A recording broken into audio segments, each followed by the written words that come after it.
पारंपरिक धारणा बाहरी सुरक्षा।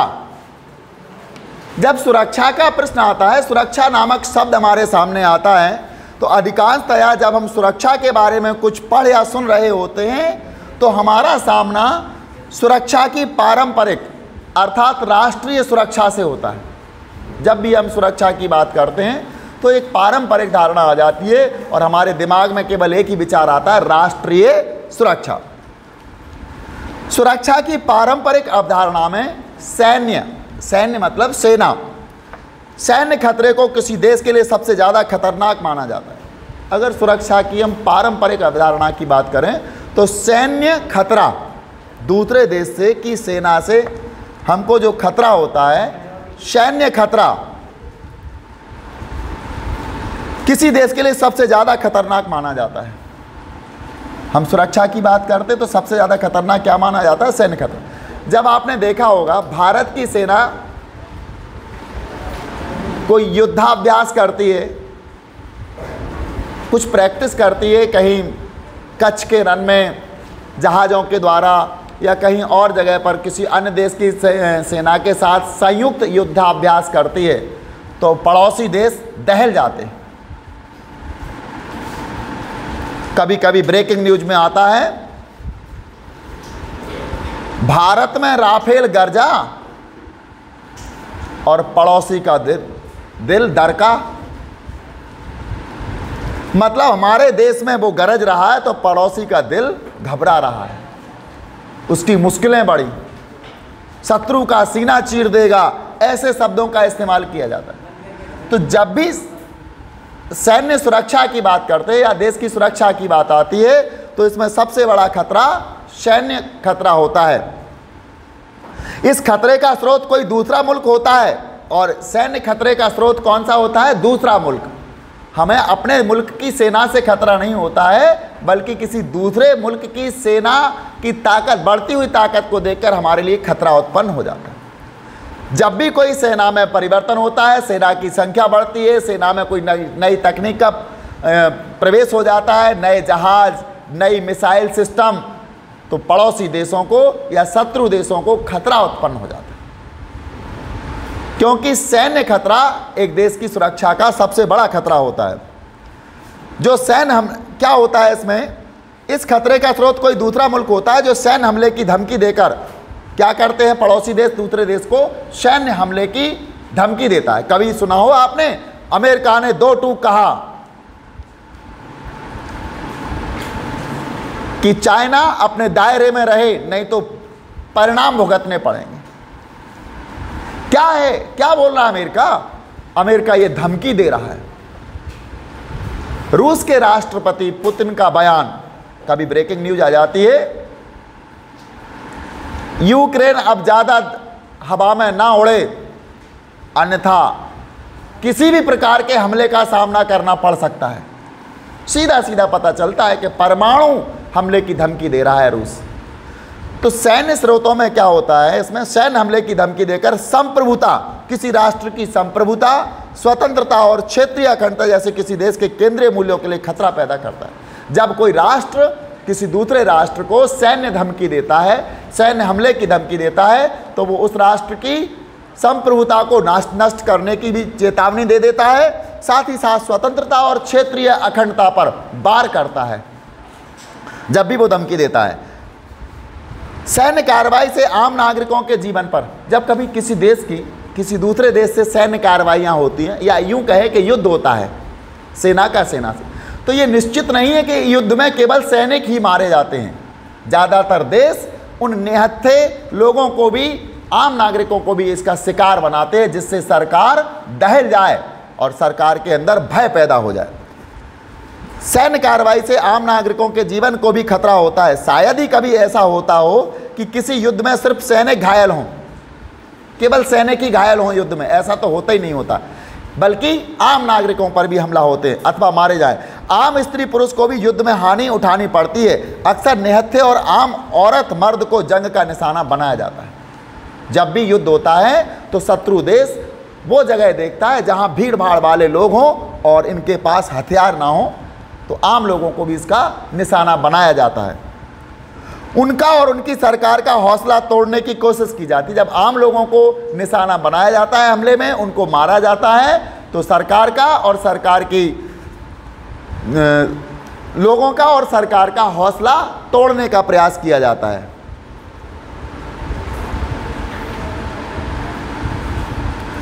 यहाँ एक इसी पृष्ठ पर एक चित्र दिया गया है। इसमें एक मिसाइल का चित्र है। एक जहाज में बहुत सारी मिसाइलें लगी हुई हैं परमाणु बम से लैस है।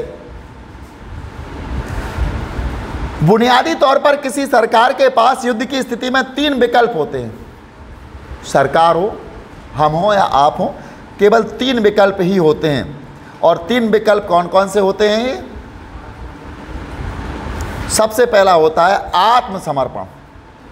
या तो आप क्या कर दो, आत्मसमर्पण कर दो। सामने वाला देश यदि युद्ध की धमकी देता है और आप आत्मसमर्पण कर दो तो युद्ध टल जाएगा।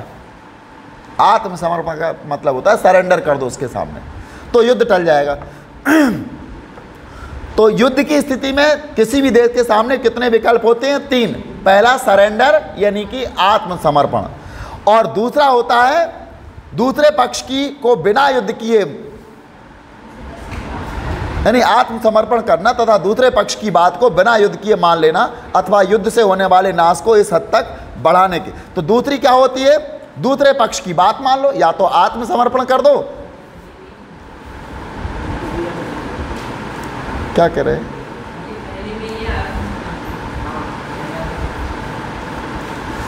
आत्मसमर्पण करना तथा दूसरे पक्ष की बात को बिना युद्ध किए मान लेना अथवा युद्ध से होने वाले नाश को इस हद तक बढ़ाने के संकेत देना कि दूसरा पक्ष सहम कर हमला करने के बाद से बाज आए या युद्ध ठन जाए तो अपनी रक्षा करना ताकि हमलावर देश अपने मकसद में कामयाब ना हो सके और पीछे हट जाए, अथवा हमलावर को पराजित कर देना। युद्ध में कोई सरकार भले ही आत्मसमर्पण कर दे लेकिन वह इसे अपने देश की नीति के रूप में कभी प्रचारित नहीं करता। मतलब ये 3 बातें इसमें आती हैं, 3 विकल्प होते। सबसे पहला होता है आत्मसमर्पण। आत्मसमर्पण,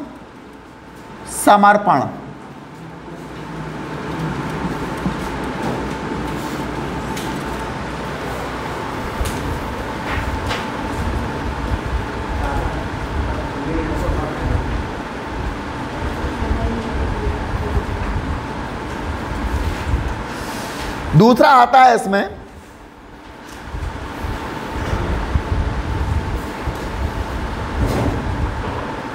अपनी रक्षा करना।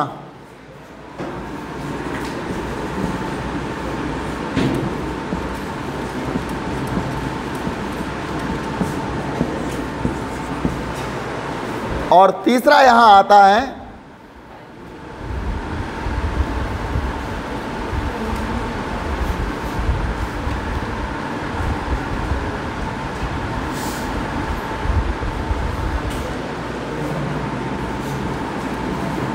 हमलावर को पराजित करना।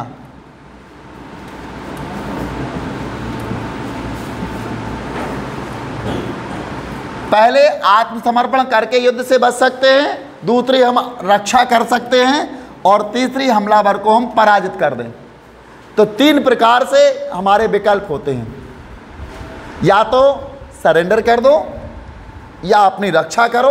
रक्षा के लिए हमें सैनिक की आवश्यकता होगी, आधुनिक तकनीक की आवश्यकता होगी, और तीसरा पॉइंट है हमलावर को पराजित कर दो जिससे वो पीछे हट जाए। 3 विकल्प होते हैं युद्ध में। लेकिन एक बात यहां बता दें हम आपको, जब सरकार आत्मसमर्पण करती है तो इस नीति को कभी प्रचारित नहीं करती।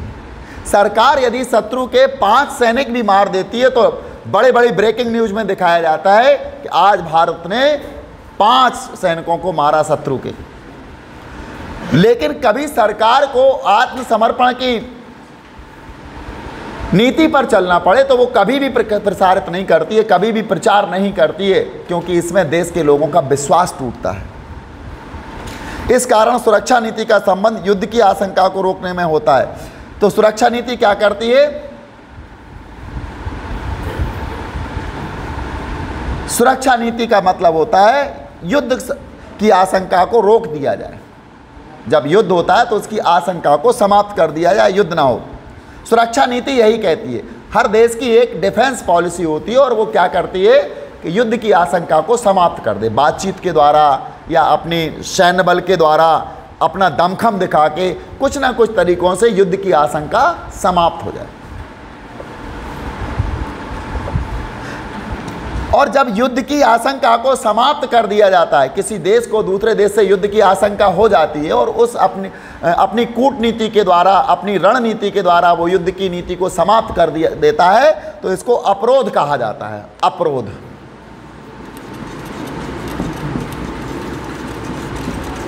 इसी को क्या कहा जाता है? अपरोध।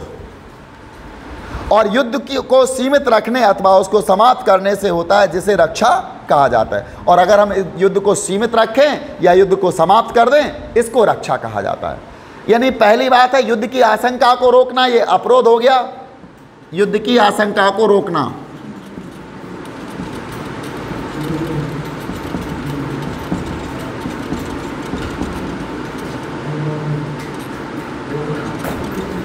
युद्ध की आशंका को रोकना, ये हो गया अपरोध। दूसरा आता है युद्ध को सीमित रखना या उसको समाप्त कर देना।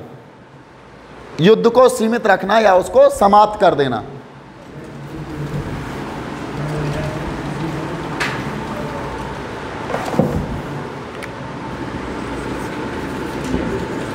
युद्ध को सीमित रखना या समाप्त कर देना, इसको कहा जाता है सुरक्षा या इसको रक्षा कहा जाता है। इसको क्या कहा जाएगा? रक्षा। यानी युद्ध को या तो सीमित रखो या समाप्त कर दो, ये रक्षा हो जाएगी। तो ये रक्षा हो गया, ये अपरोध हो गया, और 3 विकल्प हमने आपको बताई दिए थे। इस प्रकार हम अपनी युद्ध नीति को आगे बढ़ाते हैं। परंपरागत सुरक्षा नीति का एक तत्व और है, जो परंपरागत की सुरक्षा नीति है उसका एक तत्व और है, इसे शक्ति संतुलन कहते हैं, पावर बैलेंस। देखा होगा आपने, जब पाकिस्तान में कोई परमाणु परीक्षण होता है तो भारत 2 कर देता है, भारत में 1 होता है तो पाकिस्तान 2 करता है। ये क्या होता है? ये अपनी शक्ति को या अपनी सुरक्षा नीति को संतुलित करके रखना होता है। अगर आपके पास इतने हथियार है तो हमारे पास भी हैं। तो सुरक्षा नीति का एक तत्व और है, इसे शक्ति संतुलन कहते हैं। कोई देश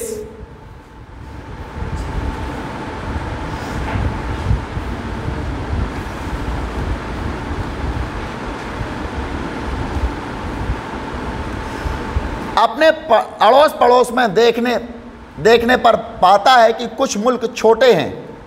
जब कोई देश देखता है कि हमारा पड़ोसी देश, कुछ देश बहुत छोटे हैं, कुछ मुल्क छोटे हैं तो कुछ बड़े, कुछ मुल्क कैसे होते हैं? बड़े होते हैं। इससे इशारा मिल जाता है कि भविष्य में किस देश से उसे खतरा हो सकता है। यानी अपने पड़ोस के देशों को देखते हैं तो कुछ तो छोटे होते हैं और कुछ बड़े होते हैं। इससे उसे एक इशारा मिल जाता है कि हमें किस से खतरा हो सकता है। चूँकि छोटे देश से तो खतरा होगा नहीं, खतरा होगा बड़े से, तो उसे इशारा मिल जाता है कि भविष्य में किस देश से उसे खतरा हो सकता है। मिसाल के लिए कोई पड़ोसी देश संभव है यह ना कहे कि वह हमले की तैयारी में जुटा है। कोई पड़ोसी देश हो, वो ये नहीं कहेगा अपने पड़ोसी देश से कि हम हमले की तैयारी में जुटे हुए हैं। हमले का कोई प्रकट कारण भी नहीं जान पड़ता और ये भी नहीं चलता पता कि ये हमारे ऊपर ये हमला क्यों करेगा पड़ोसी देश। मान लेते हैं हमारा एक पड़ोसी देश है, तो वो प्रत्यक्ष रूप से तो कभी नहीं कहेगा कि हम भारत के लिए से हमला करने की तैयारी कर रहे हैं, या फिर हमें पता भी नहीं चलेगा कि वो कब तैयारी कर रहा है। और तैयारी हमले का कोई कारण भी मालूम नहीं पड़ता है कि कोई कारण हो हमले का हमारा, इससे हमले का कोई प्रकट कारण भी नहीं जान पड़ता हो। फिर भी यह देखकर कि कोई देश बहुत ताकतवर है, यह भांपा जा सकता है कि भविष्य में वह हमलावर हो सकता है। जब हम समझ लेते हैं कि ये देश जो है ताकतवर तो है, हमारे खिलाफ तैयारी कर रहा है, ये बताता नहीं है, और हमारे खिलाफ हमले का कोई उचित कारण भी नहीं मालूम पड़ता, लेकिन अगर वो ताकतवर है, शक्तिशाली है, तो वो भविष्य में कभी भी हमला कर सकता है। इस वजह से हर सरकार दूसरे देश से अपने शक्ति संतुलन को लेकर बहुत संवेदनशील रहती है। इसी बात को लेकर के शक्ति संतुलन को लेकर, शक्ति का संतुलन बनाती है। पड़ोसी देश के पास अगर शक्ति है तो हमें भी बढ़ानी पड़ेगी, कहीं ये हमला करेगा तो हम इससे बचेंगे कैसे। इसलिए हम शक्ति का संतुलन करते हैं और हम बहुत संवेदनशील हो जाते हैं इस मामले में। कोई सरकार दूसरे देश से शक्ति संतुलन का पलड़ा अपने पक्ष में बैठाने के लिए जी तोड़ कोशिश करती है। हर सरकार ये सोचती है कि पड़ोसी देश से शक्ति का संतुलन हमारे पक्ष में ज़्यादा हो, हमें शक्ति ज़्यादा हो पड़ोसी से, ऐसा संतुलन बिठाने का भरसक प्रयास करती है। जो देश नज़दीक हों, जिनके साथ अनबन हो, अनबन का मतलब होता है थोड़ा सा किसी मुद्दे पर, किसी विचार पर वैचारिक मतभेद हो जाना। तो जो देश नज़दीक हों, जिनके साथ अनबन हो, या जिन देशों के साथ अतीत में लड़ाई हो चुकी हो, कब लड़ाई हो चुकी हो, अतीत में, उनके साथ शक्ति संतुलन को अपने पक्ष में करने पर खास तौर पर जोर दिया जाता है। शक्ति संतुलन बनाए रखने की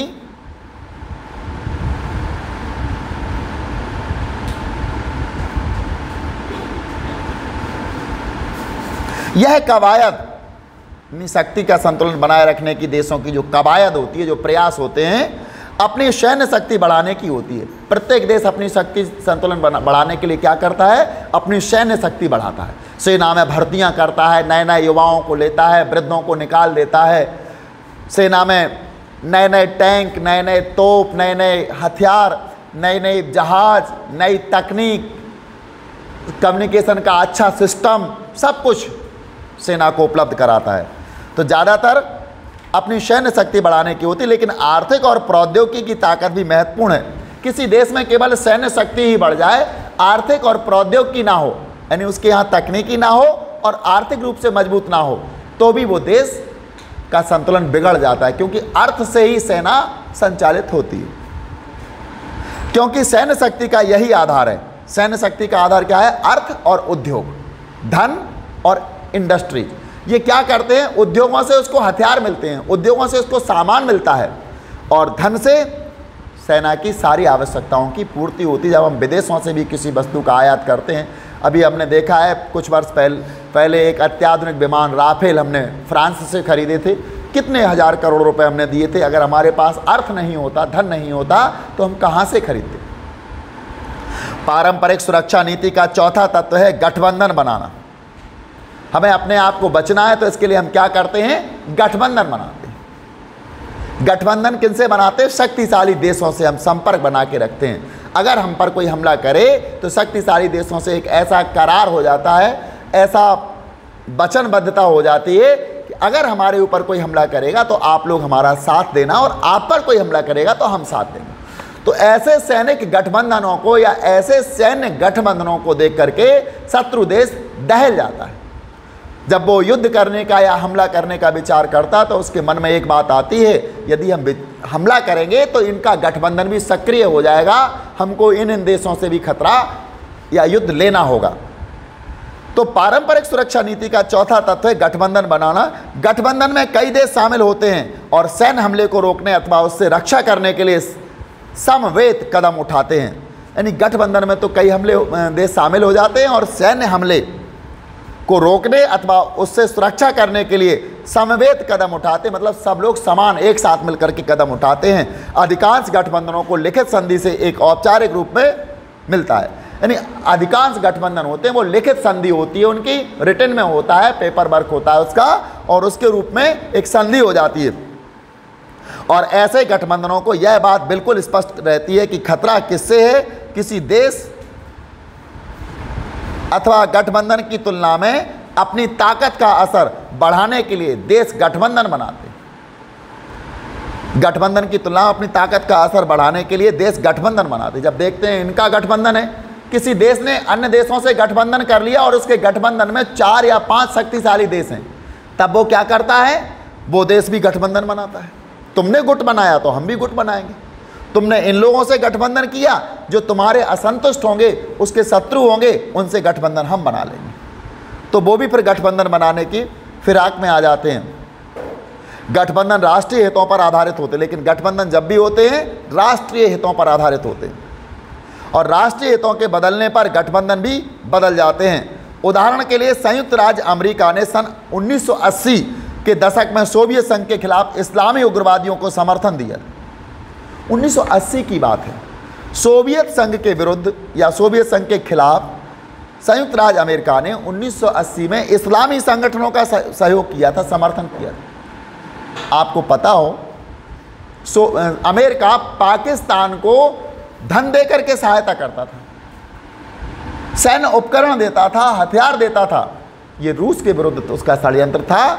और वो एशिया में, चूंकि रूस भी एशिया में आता है, सोवियत संघ मध्य एशिया में आता है, तो उसने पाकिस्तान की ज़मीन का इस्तेमाल करने का वचन ले लिया था उससे, और बदले में वो आर्थिक सहायता देता था। तो 1980 के दशक में सोवियत संघ के खिलाफ इस्लामी उग्रवादियों को समर्थन दिया था संयुक्त राज्य अमेरिका ने, लेकिन ओसामा बिन लादेन के नेतृत्व में। लेकिन अमेरिका का एक आतंकवादी जो था ओसामा बिन लादेन के नेतृत्व में अल कायदा नामक समूह, यानी ओसामा बिन लादेन एक खूंखार आतंकवादी था और इसने अल कायदा नामक एक संगठन बनाया था। इसके संगठन का नाम क्या था? अल कायदा। अल कायदा ये संगठन किसका था? ओसामा बिन लादेन का। Bin Laden.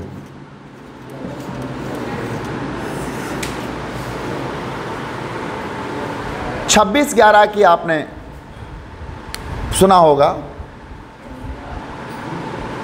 9/11 सन 1980 के दशक में सोवियत संघ के खिलाफ इस्लामी उग्रवादियों को समर्थन दिया। लेकिन ओसामा बिन लादेन के नेतृत्व में अल कायदा नामक समूह के आतंकवादियों ने जब 9/11 यानी 9 सितंबर 2011 के दिन उस पर हमला किया तो उसने इस्लामी उग्रवादियों के खिलाफ मोर्चा खोल दिया। यानी अमेरिका ने 1980 के दशक में सोवियत संघ के विरुद्ध इस्लामी उग्रवादियों का समर्थन दिया था।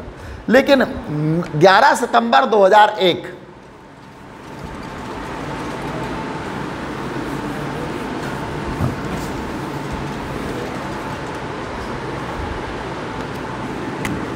11 सितंबर 2001 को ओसामा बिन लादेन का संगठन था अल कायदा, उसने कुछ प्लेन हाईजैक किए और अमेरिका की प्रमुख ठिकानों पर हमला किए थे, जैसे कि वर्ल्ड ट्रेड सेंटर और पेंटागन इमारत जो कि सुरक्षा इमारत थी। इनमें जाकर के उसने ऐसे ही जहाज टकरा दिए थे, बहुत सारे लोग मारे थे। जब अमेरिका पर इस्लामी संगठन द्वारा ही हमला किया गया, चूँकि अमेरिका ने इस्लामी उग्रवादियों को समर्थन दिया था पहले, लेकिन जब उसको पता चला कि ये हमारे ऊपर हमला कर रहे हैं, हम पर ही हमलावर हो गए ये, तो फिर उसने इस्लामी उग्रवादियों के खिलाफ मोर्चा खोल दिया था और ओसामा बिन लादेन को मौत की नींद सुला दिया था। उसके सील कमांडरों ने आकर के पाकिस्तान में उसके घर पर अटैक किया था और उसके बेडरूम में ही उसको मार दिया था ओसामा बिन लादेन को। इसको कहते हैं घर में घुसकर मारना। बहुत सुरक्षा थी ओसामा बिन लादेन की, चूंकि बहुत बड़ा आतंकवादी संगठन था। लेकिन जैसे ही पाकिस्तान को अमेरिका को भनक लगी, उसके सील कमांडर आए रात में, ऊपर से अंधेरे में जहाज़ों से, हेलीकॉप्टर से आकर सीधे उसके उसी छत पर उतरे जहां उसके बहुत सारे कैमरे लगे हुए थे, बहुत सारी सुरक्षा थी। लेकिन सील कमांडर वो होते हैं जो मौत के मुंह में घुस करके शत्रु का नाश करते थे। सारे उसकी सुरक्षा को मार दिया और सील कमांडर ने। जहाज से उतरते उतरते रस्सी से नीचे आते जाते और उनको मारते जाते। ओसामा बिन लादेन अपनी पत्नी के साथ अपने बेडरूम में था, वहां जाकर के वहीं गोली मारी थी अमेरिका ने। यहां हम बताने वाले हैं 11 सितंबर 2001 को ओसामा बिन लादेन के आतंकवादियों ने कुछ जहाज़ों को, हवाई जहाज़ों को हाईजैक किया और हाईजैक करने के यानी उनको किडनैप कर लिया, अपने अंडर में ले लिया। और जैसे ही उनको लिया, उनके जो पायलट थे उनसे कहा जहां हम कहें वहां ले के चलना है। और जाकर के अमेरिका की पेंटागन, जो कि वहां की सुरक्षा का हेड क्वार्टर है वहां का, तो उस पर हमला किया। उसकी बिल्डिंग बहुत ऊंची थी, उस बिल्डिंग में सीधा जहाज मारा था, तो वो जहाज बिल्डिंग में घुसा और बिल्डिंग नीचे धराशायी हो गई थी। और एक वर्ल्ड ट्रेड सेंटर भी था जो कि विश्व व्यापार संगठन का एक केंद्र था, उसमें भी बहुत सारे लोग काम करते थे, उसमें भी उसने जहाज लगा दिया। तो इस प्रकार से जब इस हमले को देखा तो अमेरिका ने इस्लामी उग्रवादियों के विरुद्ध मोर्चा खोल दिया। इसको कहते हैं 11 सितंबर 2000, इसको कहते हैं 9/11 का हमला। 9/11 का हमला, ऐसे भी लिख सकते हैं इसको 9/11 इसका, या फिर 9/11। इसका मतलब है अमेरिकी स्टाइल में पहले डेट नहीं लिखी जाती है, पहले महीना लिखा जाता है।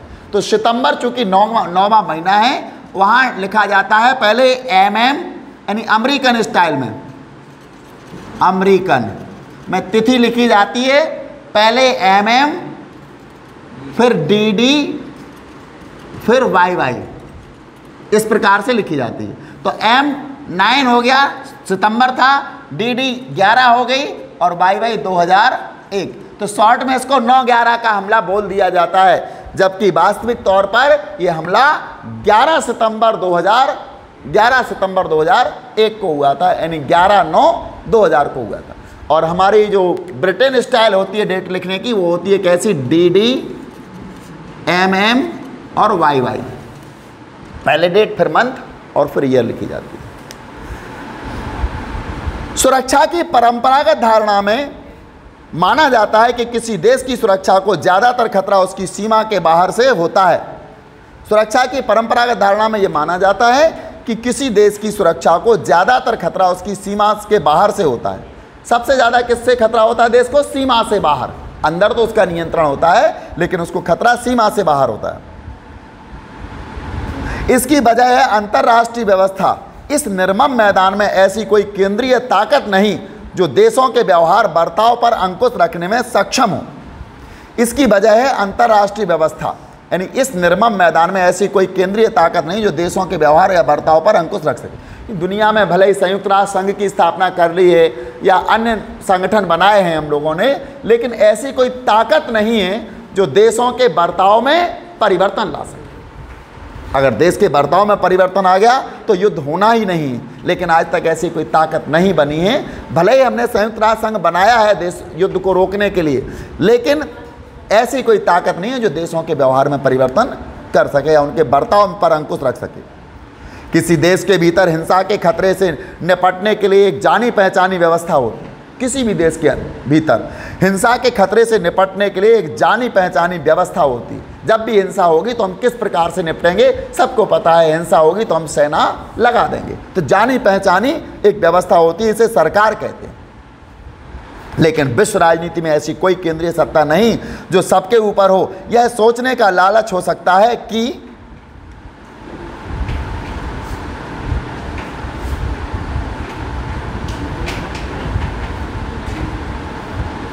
संयुक्त राष्ट्र संघ ऐसी सत्ता है अथवा ऐसा बन सकता है। हम ये सोच सकते हैं कि संयुक्त राष्ट्र संघ ऐसा है, अंकुश लगा सकता है या ऐसा बन सकता है। बहरहाल फिलहाल अपनी बनावट के अनुरूप संयुक्त राष्ट्र संघ अपने सदस्य देशों का दास है।